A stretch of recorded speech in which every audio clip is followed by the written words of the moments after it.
तो India news पर Covid OPD लगातार जारी। अगर आपके मन में कोरोना से जुड़ा, वैक्सीनेशन से जुड़ा, पोस्ट कोविड प्रॉब्लम से जुड़ा कोई भी सवाल है तो आप सीधा जवाब पा सकते हैं डॉक्टर नेहा से और डॉक्टर यश जावेरी से। दोनों लगातार हमारे साथ जुड़े हुए हैं। आगे बढ़ेंगे, हमारी एक कॉलर जुड़ी हुई है बीना अरोड़ा इंदौर से। बीना, इंडिया न्यूज की कोविड ओपीडी में आपका बहुत बहुत स्वागत है। सवाल क्या है आपका? Thank you ma'am. मेरा क्वेश्चन ये है कि अभी एक चल रहा है, जैसा आया है इतला कि हमें वैक्सीनेशन, अगर हमें कोरोना हुआ है तो 3 महीने बाद वैक्सीनेट होना है जी। तो क्या अभी जब डेल्टा प्लस आ गया है तो अभी भी वही फॉलो करना है? हम अप्रैल में हमें कोरोना हुआ था, ठीक है, तो अभी भी हमें 3 महीने बाद ही वैक्सीनेट होना है या हम उससे पहले वैक्सीनेट करवा सकते हैं अपने? ठीक है डॉक्टर नेहा, मैं चाहूंगी आप जवाब दे दें।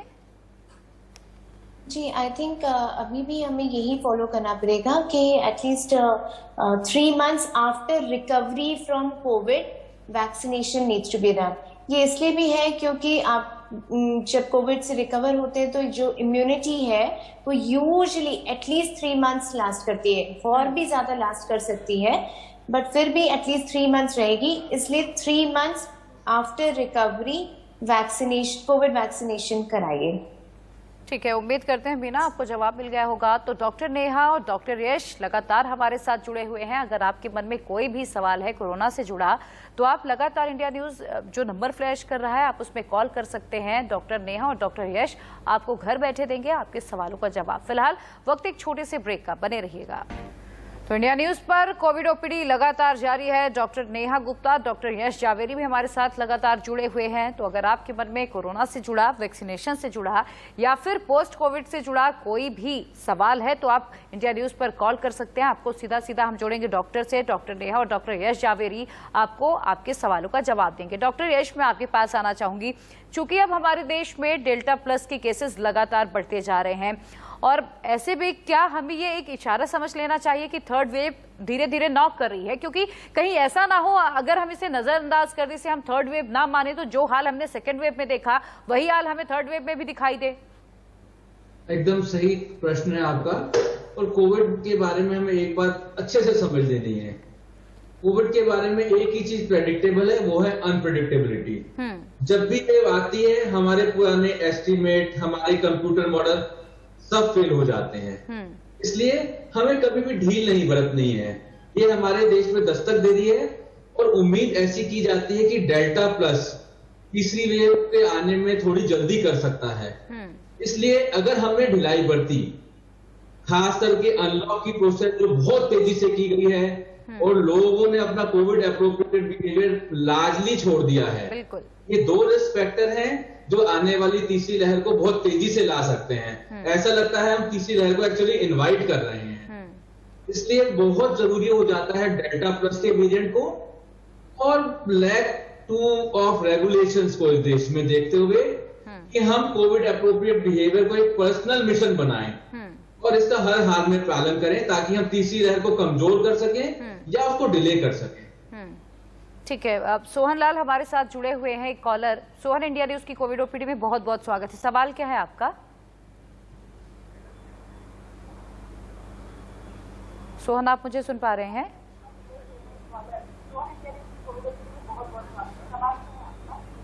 सर जी, मैंने वैक्सीन लगवाई थी 21 तारीख। हेलो जी सोहन बोले। हेलो बोले सोहन। हेलो सोहन आप बोले, आपकी आवाज हम तक आ रही है। वैक्सीन लगवाई थी 21 तारीख को। मेरी 70 साल की एज है। मैंने वैक्सीन लगवाई थी साहब 21 तारीख को।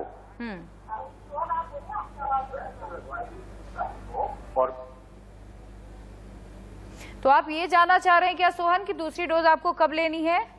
और मेरे को उसका कोई असर नहीं हुआ, ना कोई बुखार, ना किसी तरह का दर्द, ना कोई सिर दर्द। और नहीं, कब नहीं लेनी, मैं ये मेरे को दिमाग में ये वहम हो गया कि मेरे पानी तो नहीं लगा दिया। ठीक है या वो वैक्सीन मेरे को लगाई। ठीक है सोहन, अब आपका सवाल समझ गया। डॉक्टर नेहा, मैं चाहूंगी आप जवाब दे दें। जी, देखिए, कोई जरूरी नहीं है कि वैक्सीन लगाने के बाद सभी को कोई रिएक्शन हो या बुखार आए या दर्द हो, ऐसा कोई जरूरी नहीं है। अगर आपने एक अप्रूव्ड जगह से ऑब्वियसली कोवैक्सीन ऐप के थ्रू लगवाया है, गवर्नमेंट के थ्रू लगवाया है या फिर प्राइवेट हॉस्पिटल में लगवाया है, तो फिर आप ये मतलब आप ये मत सोचिए कि पानी लगाया है, वो एक्चुअल वैक्सीन लगी होगी और कोई जरूरी नहीं है कि आपको हमेशा रिएक्शन हो ही। बहुत सारे पेशेंट्स को या बहुत सारे इंडिविजुअल्स को वैक्सीन के बाद में कोई साइड इफेक्ट नहीं होता है। ठीक है, मोहित हमारे साथ एक और कॉलर जुड़ चुके हैं जोधपुर से। मोहित, इंडिया न्यूज की कोविड ओपीडी में बहुत स्वागत है। सवाल क्या है आपका? मैम, मेरे भांजे ने 6 दिन पहले वैक्सीन लगवाई थी कोविशील्ड। उसकी आर्म्स में मैम बहुत बड़ी स्वेलिंग से आ रखी है। ठीक है, डॉक्टर यश जावेरी, मैं चाहूंगी आप जवाब दे दें। Mohit ji, thanks for your question. इसे कोविड आर्म कहा जाता है। हल्की सूजन, लाली, हल्का रैश रह सकता है। 3 से 4 दिन में ये रैश जनरली पूरी तरह चला जाता है। अगर ये रैश नहीं जा रहा है तो उस पर आप हल्की दवाइयां, कैलेमरिन लोशन, थोड़ा ठंडा बर्फ ये लगा लें और ये 3 से 4 दिन में जनरली ठीक हो जाता है पूरी तरह। ठीक है, उम्मीद करते हैं आपको मोहित जवाब मिल गया होगा। डॉक्टर नेहा, मैं आपसे समझना चाहूंगी अब कोविड के संक्रमण को कैसे रोका जाए और खास तौर पर अगर मैं डेल्टा प्लस की बात करूं, इसके सिम्टम्स क्या क्या है, इसे कंट्रोल कैसे किया जाए?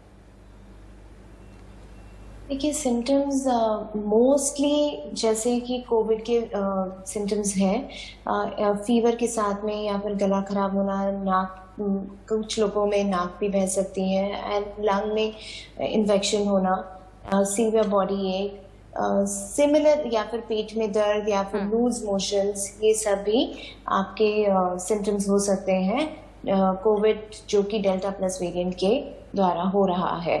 इसको बचने के उपाय वही हैं जैसे कि हम कोविड 19 के लिए कह रहे थे, बाकी सारे वेरिएंट्स के लिए। Most importantly hand hygiene, mask आपका पहन के रखें और मास्क सही तरीके से पहने। आपकी नाक और मुंह को कवर करना चाहिए, गले में या नीचे नहीं होना चाहिए। बिल्कुल। और लोगों से 2 मीटर की दूरी बना के रखें, वो ज्यादा जरूरी है। और बिल्कुल डॉक्टर नेहा, लोगों को ये ध्यान रखना है कि 2 गज की दूरी, मास्क जरूरी अभी भी है अगर आप भले ही वैक्सीनेट हो गए हो, लेकिन आपको लापरवाही नहीं बरतनी है। विजेंद्र हमारे साथ अगले कॉलर इंदिरापुरम से जुड़ चुके हैं। विजेंद्र, इंडिया न्यूज की कोविड ओपीडी में बहुत स्वागत है। सवाल क्या है आपका? Thank you so much. India news को बहुत बहुत बधाई है, बहुत अच्छा प्रोग्राम आप अवेयरनेस के लिए कर रहे हैं। मैंने और मेरी वाइफ को, हम दोनों को कोविड हुआ था 18 अप्रैल को और 22 अप्रैल को हम लोग पॉजिटिव रिपोर्ट आई थी। तो हम लोग ये जानना चाहते हैं कि क्या हम लोगों को अभी जुलाई में वैक्सीनेशन के लिए जाना चाहिए, क्योंकि आप ये नए वेरिएंट की भी बात कर रहे हैं तो थोड़ा कंसर्न हो रहा है हम लोगों को, प्लीज बताएं। ठीक है, डॉक्टर यश जावेरी, मैं चाहूंगी आप इन्हें आंसर कर दें। आपकी बीमारी को, कोविड की बीमारी को जब 3 महीने पूरे हो जाएं तो आपको कोविड का वैक्सीनेशन लगाना है। कोविड से आपके शरीर में कुछ इम्यूनिटी आती है, बट वो इम्यूनिटी जरूरी नहीं है कि अगली इन्फेक्शन से आपको बचाए। बट जब आप वैक्सीन लगा लेंगे कोविड होने के बाद तो आपकी इम्यूनिटी और बढ़ जाएगी। ये दोनों इम्यूनिटीज अपने आप को कॉम्प्लीमेंट करेंगी और आने वाली दूसरी इन्फेक्शन से आपको बचाव होगा। साथ में आपको मैं एक और बात बताना चाहता हूं, चाहे आपको कोविड हो चुका है, चाहे आपको वैक्सीन लग चुकी है, चाहे दोनों चीजें हो चुकी हैं, बट आप अपना कोविड एप्रोप्रिएट बिहेवियर किसी भी हाल में नहीं छोड़ेंगे।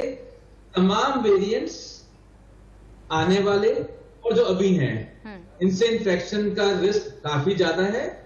इसलिए कोविड एप्रोप्रिएट बिहेवियर और वैक्सीनेशन हमारे पास 2 घातक हथियार हैं इस बीमारी के खिलाफ, जो हमें हमेशा अपने साथ रखने हैं। बिल्कुल डॉक्टर नेहा, डॉक्टर यश, आप दोनों का बहुत बहुत शुक्रिया। आप दोनों ने अपना समय दिया, हमारे दर्शकों के तमाम सवालों का जवाब दिया। तो इंडिया न्यूज हर दिन की तरह एक बार फिर आज शाम को 5 बजे आपके लिए लेकर आएगा कोविड ओपीडी। अगर आपके मन में कोई भी सवाल है जो आप अभी सुबह नहीं पूछ पाए तो शाम को 5 बजे एक बार फिर से कोविड ओपीडी इंडिया न्यूज पर खुलेगी, वहां पर आप अपने सवाल रख सकते हैं। फिलहाल वक्त एक छोटे से ब्रेक का, बने रहिएगा आप। आगे बढ़ेंगे, इस वक्त की ब्रेकिंग न्यूज आपको दे दें। अयोध्या पर पीएम मोदी की समीक्षा बैठक लगातार जारी है। वर्चुअल मीटिंग के जरिए विकास प्रोजेक्ट का जायजा ले रहे हैं पीएम। बैठक में सीएम योगी समेत कई बड़े आला अधिकारी मौजूद हैं और अयोध्या के विकास कार्यों से जुड़े अधिकारी भी इसमें शामिल हैं। साथ ही कहा जा रहा है कि इसमें उत्तर प्रदेश के दोनों डिप्टी सीएम भी शामिल होंगे और इस पर और अधिक जानकारी के लिए सीधा रुख कर लेते हैं हमारे 2 सहयोगी। लखनऊ से विजय और दिल्ली से राकेश जुड़ेंगे। अपडेट के लिए आगे आपके पास जाएंगे, लेकिन उससे पहले यह समझ लीजिए कि रामनगरी पर बड़ी बैठक लगातार जारी है और इसे लेकर आज एक रिव्यू मीटिंग प्रधानमंत्री नरेंद्र मोदी की ओर से की जा रही है, जिसमें तमाम अयोध्या में विकास कार्यों का जायजा लिया जाएगा। तो रामनगरी पर बड़ी बैठक जारी है। बड़ी खबर आपको बता दें, मोदी का राम नाम का प्लान क्या है वो भी आपको समझाएंगे। चूंकि लगातार रिव्यू अयोध्या के विकास पर नजर है, साथ ही विधानसभा चुनाव पर भी नजर है और ऐसे में ये जरूरी हो जाता है और ऐसे में ये बहुत अहम हो जाता है प्रधानमंत्री की मीटिंग का लेना। और माना यह जा रहा है कि तमाम विकास कार्यों को लेकर इसमें बातचीत होगी। आखिर राम मंदिर का प्लान क्या है प्रधानमंत्री नरेंद्र मोदी का, मंदिर का काम कितना पूरा हुआ है वो भी आपको समझाएंगे और मंदिर निर्माण की रिपोर्ट क्या है और आज रिव्यू मीटिंग में क्या कुछ निकल कर आएगा, एक एक अपडेट आपके पास पहुंचेगा। राकेश सिंह दिल्ली से और विजय हमारे साथ लखनऊ से जुड़े हुए हैं। राकेश, पहले आपके पास आना चाहूंगी, चूंकि ये मीटिंग कई लिहाज से बेहद अहम मानी जा रही है, चाहे वह विधानसभा के मद्देनजर रखी जाए या फिर कहा जाए कि राम नाम को लेकर हमेशा बीजेपी बेहद संवेदनशील रही और इसे लेकर बेहद हमेशा ही आगे बढ़ी है। आज की मीटिंग किन किन मायनों में आप खास देख रहे हैं और आज की मीटिंग में क्या कुछ रिव्यू होकर निकलने वाला है?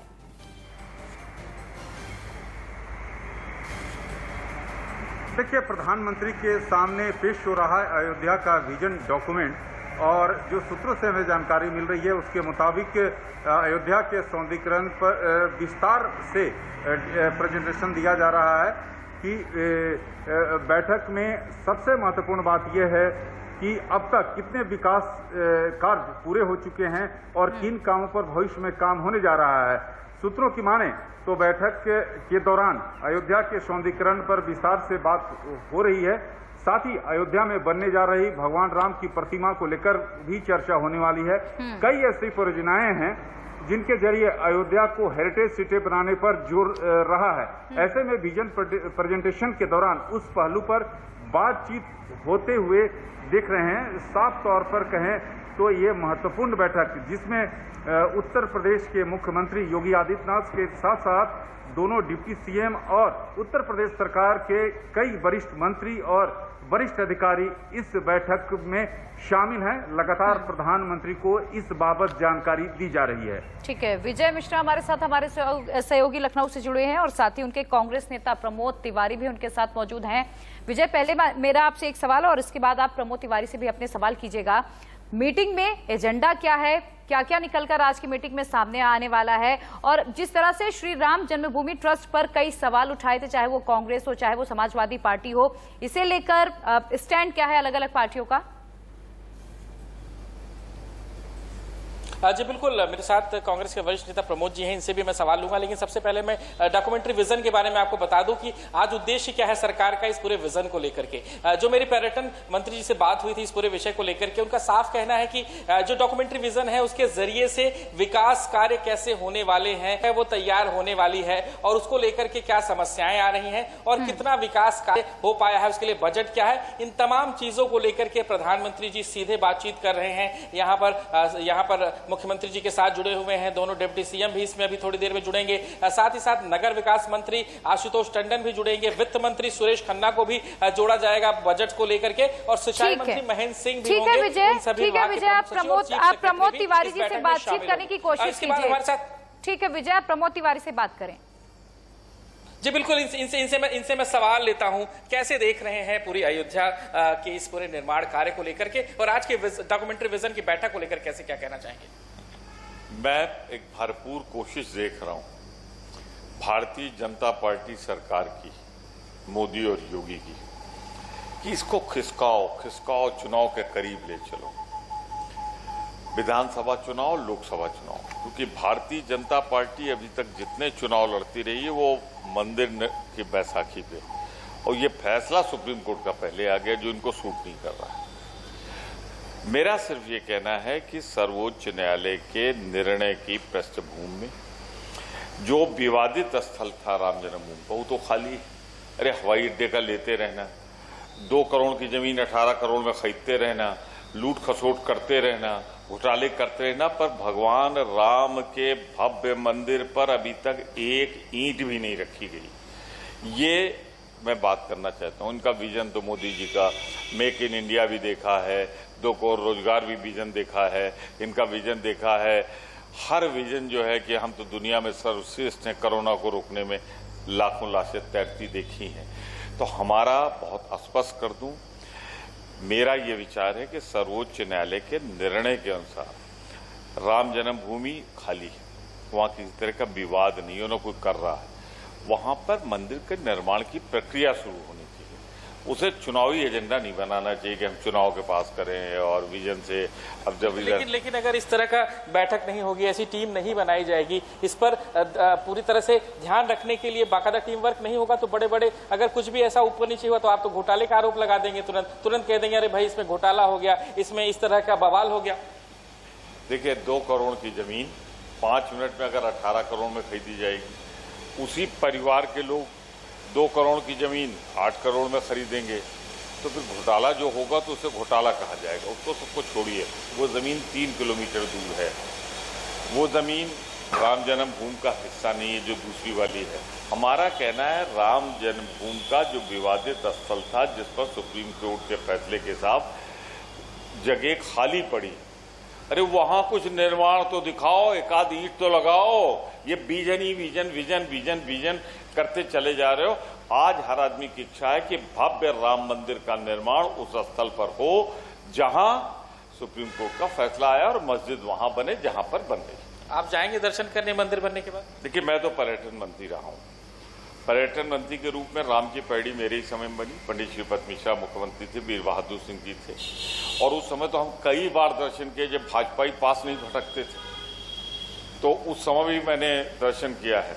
और जिस दिन बन जाएगी तो व्यक्तिगत आस्था का प्रश्न है।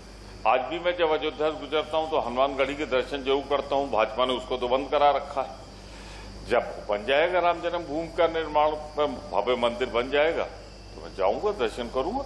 हाँ, लेकिन इस तरह विजन के जरिए से काम होगा तो अंतर्राष्ट्रीय स्तर का निर्माण हो सकेगा। मोदी जी का विजन सब फेल हो चुका है और एक ही विजन है, चुनाव कैसे जीतो। वो भी लड़खड़ा रहे हैं बंगाल के बाद, तमिलनाडु के बाद। तो अब ये विजन का ड्रामा जो है ना, चुनाव तारीख के करीब जाने का है, वरना कोई विजन इसमें क्या करोगे भाई। राम जन्मभूमि का स्थल पड़ा हुआ है, नक्शा आपने बनवा रखा है, पत्थर की तराशी आप बहुत दिन से बताते रहो, हो चुका शिला पूजन आप बहुत कराते रहो। अरे नींव तो भरो, शुरू तो करो, निर्माण तो शुरू करो, फिर उसके बाद विजन दिखाते रहना। अंतर्राष्ट्रीय हवाई अड्डा क्या करेंगे भाई, जब बनेगा बनना चाहिए वहां पे। लेकिन मंदिर में जो विलंब कर रहे हो, तुम्हारी नीयत और नीयत दोनों साफ है। चुनाव, क्योंकि बिना मंदिर के न तुम कोरोना से निपट पा रहे हो। अब 370 में पड़ा था। अब कश्मीर की याद आई, जब चारों तरफ से लोग पूछ रहे हैं कोरोना में बदइंतजामी हुई। तो ये भारतीय जनता पार्टी की मास्टरी है, बल्कि मैं कहूंगा कि पीएचडी है। यानी कांग्रेस एकदम स्पष्ट रूप से कह रही कि मंदिर का निर्माण जल्द हो। कांग्रेस ने तब भी कहा था जब ये विवाद चल रहा था। हमारा वर्किंग कमेटी का फैसला है कि या बातचीत से इस विवाद को तय किया जाए, वरना सर्वोच्च न्यायालय का जो निर्णय हो उसको दोनों पक्ष माने। हम उस पर कायम, हम भाजपा की तरह थोड़ो हैं कि चुनाव के पहले हम कानून बनाएंगे और जब चुनाव बन जाए तो नहीं अब कानून नहीं बनाएंगे। ये कानून से थोड़ा बना है। तो जो कांग्रेस कहती थी कि सुप्रीम कोर्ट के निर्णय जो हो वो माने, उससे बन रहा है। जी बिल्कुल। कोई सवाल और हो तो आप बता सकते हैं, मैं ले सकता हूं। विजय और राकेश, फिलहाल आप दोनों का पूछना चाहें। विजय और राकेश, फिलहाल आप दोनों का बहुत बहुत शुक्रिया इस तमाम जानकारी के लिए। आगे भी नजर बनाकर रखिएगा, अपडेट के लिए आएंगे। और इसी बीच ये समझ लीजिए कि अयोध्या पर पीएम मोदी की ये बैठक बेहद अहम है, और इस पर कांग्रेस और एसपी का क्या कुछ कहना है ये भी सुनिए आप।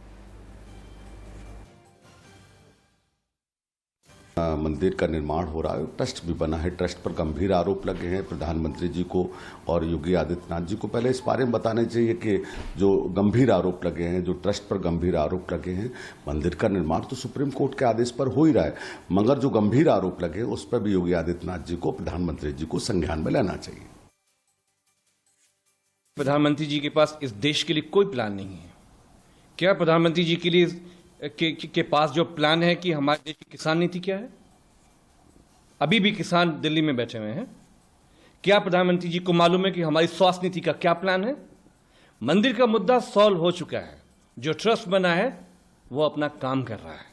अब सवाल ये है कि जब पूरा देश, आपने लोकतंत्र को कोलैप्स कर दिया, आपने स्वास्थ्य की नीति कोलैप्स कर दिया, पूरे हमारे हजरत राम को मानने वालों के एक एक घर में आपने लाशें बिछा दी, आप कौन सा प्लान की बात करना चाहते हैं?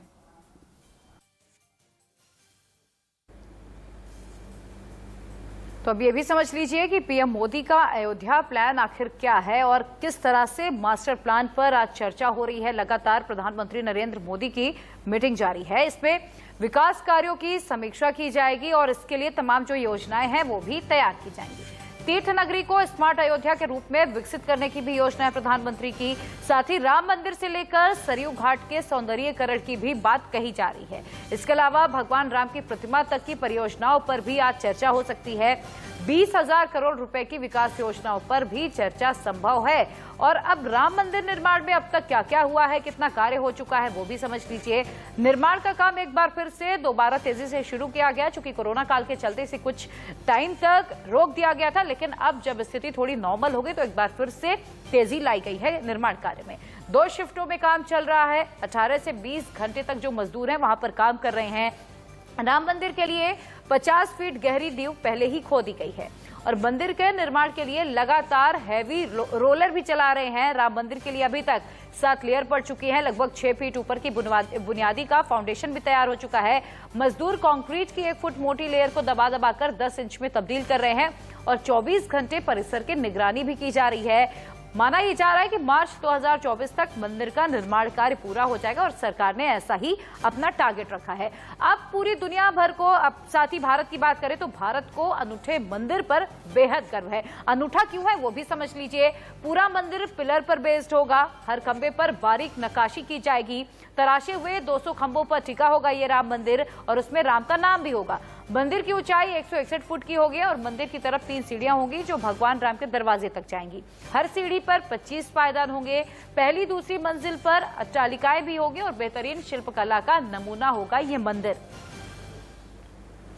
और इसी बीच एक और ब्रेकिंग न्यूज आपको बता दें, मिशन 2022 पर आपको बता दें एक मीटिंग चल रही है। चुनावी मोड में बीजेपी आ गई है। बीजेपी अध्यक्ष जेपी नड्डा की अगुवाई में यह बैठक जारी है जहां तमाम केंद्रीय मंत्री शिरकत कर रहे हैं। बैठक में गृह मंत्री अमित शाह भी मौजूद हैं। इसके अलावा धर्मेंद्र प्रधान, स्मृति ईरानी भी इस बैठक में शामिल हुई हैं। टीकाकरण और आगामी चुनावों को लेकर इस बैठक में चर्चा जारी है। और इसी के साथ वक्त एक छोटी सी ब्रेक का। इंडिया न्यूज पर आगे भी खबरों का सिलसिला लगातार जारी है। फौरन हाजिर होंगे, आप बने रहिए।